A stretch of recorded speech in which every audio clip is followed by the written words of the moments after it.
বিএনপির চেয়ারপারসন বেগম খালেদা জিয়া উন্নত চিকিৎসার জন্য আগামী মঙ্গলবার ৭ জানুয়ারি লন্ডন যাচ্ছেন।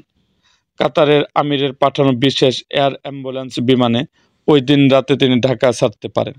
লন্ডনের যাত্রার সব প্রস্তুতি শেষ হওয়ার মধ্যে রবিবার ৫ই জানুয়ারি রাত ৯টায় রাজধানীর গুলশানে তার বাসা ফিরুজায় দলের স্থায়ী কমিটির সদস্যদের সাথে শুভেচ্ছা ও কুশল বিনিময় করেন বিএনপির চেয়ারপারসন।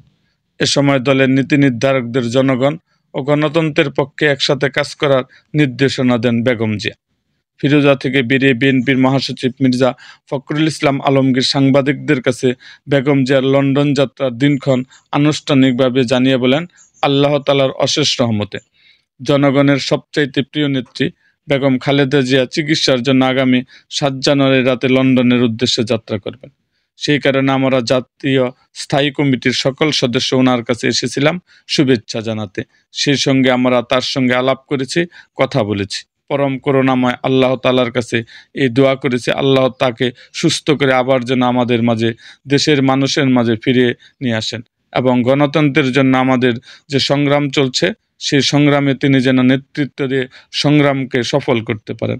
বাংলাদেশের মানুষের সেই প্রত্যাশা।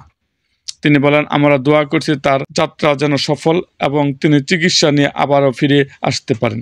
কবে নাগাদ বেগম জিয়া ফিরবেন জানতে চাইলে বিএনপির মহাসচিব বলেন, এটা তো চিকিৎসকরা বলতে পারবেন, আমরা তো বলতে পারি না।